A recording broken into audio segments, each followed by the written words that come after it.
নমস্কাৰ, মই afrin Ahmed আপোনালোকক স্বাগতম জনাইছো ভয়েস অফ ডেমক্ৰেসি লৈ আহিছো আন এটি গুৰুত্বপূৰ্ণ প্ৰতিবেদন।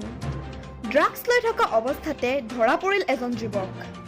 যি সময়ত গোটেই অসম জুৰি চলিছে ড্ৰাগছ বিৰোধী অভিযান, সেই সময়তে হুজাই জিলাৰ নিউ কলনীত ধৰা পৰিল এজন যুৱক। যুৱকজনৰ নাম সাহিল। তেওঁ হুজাই জিলাৰ ভূঞাপট্টিৰ বাসিন্দা।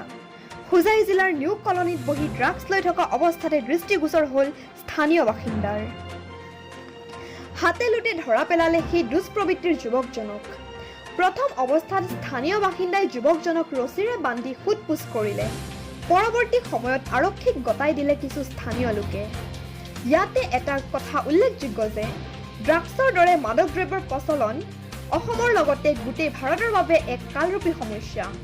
অসম পুলিচে নানান জেৰা তথা অভিযান চলাইছে ইয়াক ৰোধ কৰিবলৈ, কিন্তু তথাপিও সম্পূৰ্ণভাৱে ৰোধ কৰিব পৰা নাই এই ড্ৰাগছৰ প্ৰচলন।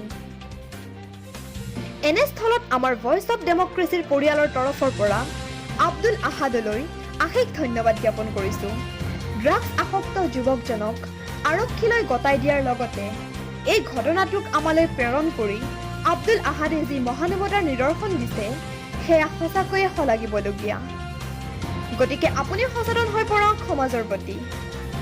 যদি আপোনাৰ চাৰিওফালে এনে কাৰ্য সংঘটিত হয় তেন্তে আৰক্ষীক জনাবলৈ সংকোচ নকৰিব, কাৰণ আপোনাৰ সমাজ আপোনাৰ দায়িত্ব। এয়াই আছিলে আমাৰ আজিৰ প্ৰতিবেদন। গতিকে চাবলৈ নাপাহৰিব ভয়েস অফ ডেমক্ৰেসি।